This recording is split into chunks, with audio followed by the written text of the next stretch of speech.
जी नाज़रीन, अवां सां आम ख़बर जी दिलचस्प कहानी शेयर कंदा हलूं त तक़रीबन 1.5 महीनो पहिरियां ठुल बी सेक्शन पुलिस इलाइक़े वासियुनि जी शिकायत ते सेचो ठुल बी सेक्शन ग़ुलाम नबी बिजराणी ऐं जोंगल चौकी इंचार्ज अलीगुल चोलियाणी जी अॻुवाणी में समाजी बुराइनि खे रोकण लाइ ॻोठ पालवान पवड़ में वाक़िअ प्राइमरी स्कूल ते छापो हणी मुबैना फहाशी में मुलविस साईं ॾिनो पवड़ समेत 6 मर्दनि ऐं 3 औरतुनि खे गिरफ़्तार करे खेसि मथनि केस दाख़िल करे लाकअप कयो वियो हो। मिलियल ॼाण मूजिबि सॼे इलाइक़े वासियुनि जी शिकायत ते पुलिस फहाशी में मुलविस हिकु गिरोह जे ख़िलाफ़ कानून ऐं फ़र्द मूजिबि कार्रवाई करे हिकु साराह जोॻो अमल सरअंजाम ॾिनो हो, जेको गिरोह तालीमी बिल्डिंग खे फहाशी जो अॾो बणायूं वेठो हो। अहिड़े अमल ख़िलाफ़ पुलिस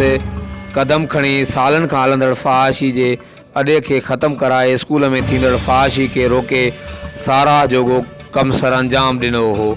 कार्रवाई कंदड़ पुलिस अमले खे सिंध जे बाला ऑफिसरनि तरफ़ां शाबाश ऐं इनाम ॾियण बजाए मुबैना फहाशी जो अॾो हलाईंदड़ गिरफ़्तार ऐं केस में नामिनेट शख़्स जी शिकायत ते जोंगल पुलिस ऑफिसर ASI अलीगुल चोलियाणी खे DIG लाड़काणे तरफ़ां सस्पेंड कयो वियो आहे, जेको हिकु निहायत ई अफ़सोसनाक अमल आहे। DIG साहब खां पुछणो इहो आहे त जोंगल वेझो स्कूल जहिड़े मुक़दस जॻह खे फहाशी तौरु इस्तेमालु कंदड़ ख़िलाफ़ कार्रवाई में अॻूणो SHO ठुल बी सेक्शन ऐं ॿियो अमलो बि शामिल हो, पर मूंडी जवाबदार जी शिकायत ते